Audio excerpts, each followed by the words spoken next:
Au nom du Père et du Fils et du Saint-Esprit. Amen. Jésus enseignait et les foules se pressaient autour de lui. C'est ce que raconte saint Luc, et on peut le comprendre parce que Jésus proclamait la parole de Dieu, il est lui-même la parole de Dieu, il est lui-même Dieu. Les foules étaient subjuguées par son enseignement qui n'était pas comme ce qu'ils avaient l'habitude d'entendre. Donc on comprend que les gens se rassemblent en nombre autour de Jésus, autour de toi Seigneur, pour t'écouter, de la même manière que nous aussi, nous cherchons à t'écouter dans notre prière personnelle, par notre lecture de l'Évangile, et dans toutes les autres façons que nous pouvons avoir de t'entendre, Seigneur. Alors voilà, la foule se presse autour de Jésus pour écouter la parole de Dieu, raconte saint Luc. C'est le début de la prédication du Seigneur. Et il y a tellement de monde que Jésus, qui se trouve au bord du lac de Génézareth, donc au bord d'un lac, va demander au propriétaire de barque qui était là s'il ne peut pas monter dans la barque pour s'éloigner un petit peu du rivage et ainsi enseigner plus facilement, parce que l'eau du lac va faire comme un haut-parleur et permettre à Jésus de toucher les gens, même qui sont assez éloignés de lui, pour que tous puissent l'entendre. Le Seigneur fait ce qu'il peut pour que tous puissent l'entendre, de la même manière que nous employons également dans notre apostolat les moyens humains dont nous disposons pour le plus grand nombre possible puisse entendre la prédication de la parole de Jésus. C'est pour ça, par exemple, que nous avons ces audios sur le site de l'œuvre qui nous permettent de prêcher à un large public. Alors voilà, Jésus est au bord du lac de Génézareth, il enseigne, il monte dans l'une des barques, et nous dit saint Luc, cette barque appartient à Simon, donc le futur saint Pierre. Jésus enseigne, il parle, etc. Et c'est là que va se produire l'un des événements les plus importants de la vie de Simon-Pierre.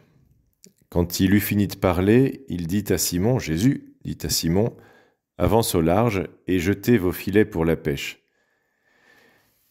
Alors, celui qui ne s'appelle pas encore Pierre répond à Jésus, « Mais maître, nous avons peiné toute la nuit sans rien prendre, mais sur ta parole je vais jeter les filets. » Alors c'est impressionnant de voir le futur saint Pierre, qui est un pêcheur professionnel, qui a pêché toute la nuit sans rien prendre, et il sait bien que c'est de nuit en général qu'on prend des poissons.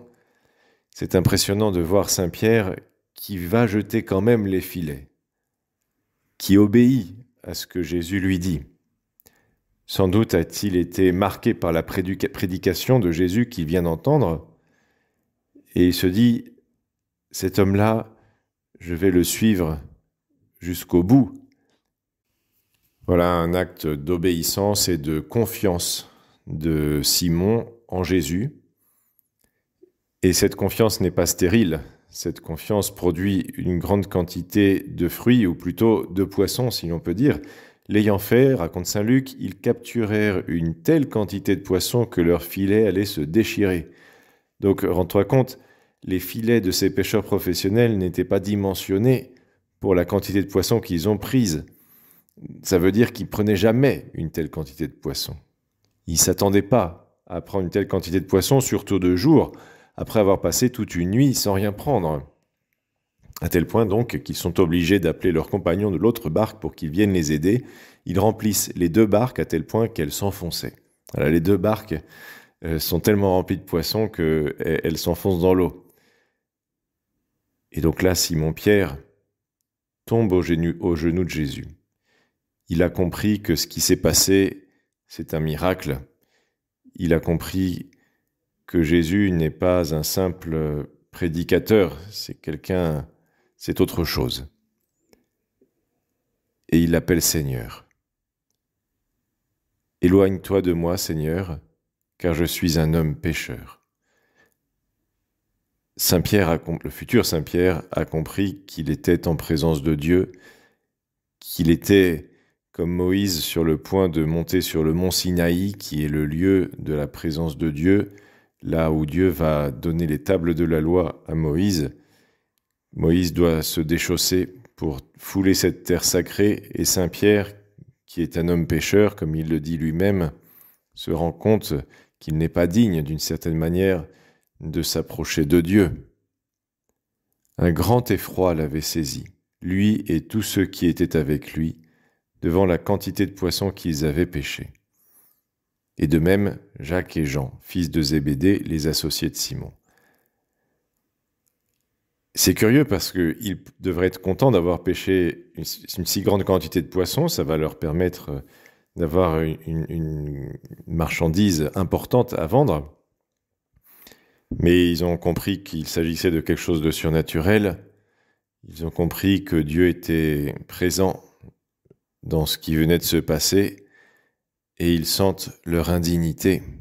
« Éloigne-toi de moi, Seigneur, car je suis un homme pécheur. » Mais Jésus n'obéit pas, on peut dire, si on peut dire, à cette demande, n'obtempère pas. Bien au contraire, il dit à Simon, « Sois sans crainte. Désormais, ce sont des hommes que tu prendras. » Voilà, Seigneur, parfois, je peux me sentir indigne de toi. Parfois, je peux sentir que vraiment, ça ne va pas. Et toi, loin de me rejeter, tu me dis, sois sans crainte. Sois sans crainte. Alors Seigneur, aide-moi à ne pas avoir peur de toi. Non seulement ne pas avoir peur de toi, mais au contraire, me rapprocher chaque fois que je le peux de toi. Saisir la main que tu me tends. Oui Seigneur, je veux avoir une confiance parfaite, totale et absolue en toi. Même si c'est vrai, Seigneur, que je suis pécheur, eh bien toi, tu m'as lavé de mon péché par le baptême, par la confession, par chacun de mes actes de contrition. Chaque fois que je te demande pardon, tu me pardonnes. Et malgré le fait que je sois un homme pécheur, eh bien tu t'approches de moi, tu n'as pas peur de moi, tu n'as pas peur du pécheur que je suis. Bien, aide-moi à ne pas avoir peur de toi, ne pas avoir peur de te solliciter, de te demander ton pardon. Et à Saint Pierre, qui a donc totalement confiance en Jésus, eh bien Jésus lui dit, « Ce sont des hommes que tu prendras désormais. » Voilà, Saint Pierre est appelé. C'est le moment de sa vocation. Et il comprend tout de suite que Jésus l'a appelé, parce que Saint Luc, dans la phrase suivante, dit « Alors ils ramenèrent les barques au rivage, et laissant tout, ils le suivirent. » Non seulement Saint Pierre est appelé, mais également son frère, et Jacques et Jean aussi, les fils de Zébédée, les associés de Simon, sont appelés, et ils laissent tout. Parce que quand on est saisi par le Seigneur, quand on croise son regard et qu'il nous appelle, eh bien, on laisse tout et on le suit. On est comme, Jésus lui-même l'a dit dans une parabole, on est comme quelqu'un qui cherche des trésors et qui trouve dans un champ un trésor beaucoup plus grand que tous les autres et qui vend tout ce qu'il a pour acheter le champ et mettre la main, si on ose dire, sur le trésor, sur la perle précieuse qu'il vient de trouver dans le champ. Bien, Saint Pierre a trouvé cette perle précieuse qui vaut la peine de tout vendre, de tout laisser pour pouvoir être acquise. Toi et moi, nous aussi, le Seigneur nous a appelés depuis notre baptême.